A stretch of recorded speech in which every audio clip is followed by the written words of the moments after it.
പ്രമേഹം ഒരു തീരാവിഷമമായി ബുദ്ധിമുട്ടുന്നവർക്ക് ഒരു ആശ്വാസ കേന്ദ്രമാണ് നെല്ലുവായ് എറൈസ് ആശുപത്രി. പ്രമേഹ ചികിത്സയിലും പ്രമേഹം മൂലമുള്ള കാൽപാദങ്ങളിലെ മുറിവ് ചികിത്സിക്കുന്നതിലും തന്റെ വൈദഗ്ധ്യം തെളിയിച്ച ഡോക്ടർ പ്രേംലാൽ ഇപ്പോൾ നെല്ലുവായ് എറൈസ് ഹോസ്പിറ്റലിൽ തിങ്കൾ മുതൽ ശനി വരെ രോഗികളെ പരിശോധിക്കുന്നു.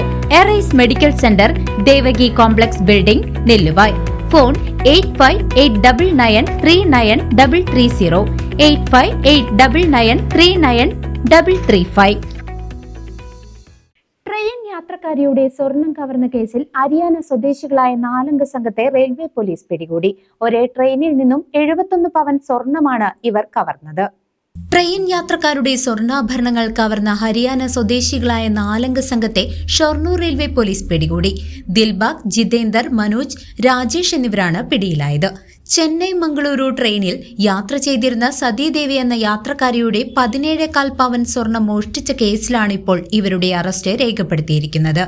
കഴിഞ്ഞ നവംബർ 13 ചെന്നൈയിൽ നിന്നും പട്ടാമ്പിയിലേക്ക് ബന്ധുവിന്റെ വിവാഹത്തിൽ പങ്കെടുക്കാൻ എത്തിയതായിരുന്നു സതീദേവിയും ഭർത്താവ് വാസുദേവൻ നായരും. കല്യാണ വീട്ടിലെത്തി ബാഗ് പരിശോധിച്ചപ്പോഴാണ് സ്വർണം നഷ്ടപ്പെട്ട വിവരം ഇവർ അറിയുന്നത്. തുടർന്ന് ഡിസംബർ 5 ദമ്പതികൾ ഷൊർണൂർ റെയിൽവേ പോലീസിൽ പരാതി നൽകി. ട്രെയിനിൽ നിന്നും പ്ലാറ്റ്ഫോമിലേക്ക് ബാഗുകൾ ഇറക്കാൻ 3 പേർ സഹായിച്ചിരുന്നതായി ഇവർ നൽകിയ മൊഴിയുടെ അടിസ്ഥാനത്തിൽ പോലീസ് നടത്തിയ അന്വേഷണമാണ് പ്രതികളിലേക്ക് എത്തിയത്. മുൻപ് സമാന കേസുകളിൽ പെട്ടവരുടെ ചിത്രങ്ങൾ കാണിച്ചപ്പോൾ ദമ്പതികൾ പ്രതികളെ തിരിച്ചറിയുകയായിരുന്നു.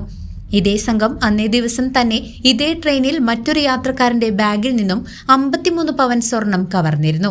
ഈ കേസിൽ കോഴിക്കോട് പോലീസ് ഇവരെ മഡ്ഗോണിൽ വെച്ച് പിടികൂടിയിരുന്നു.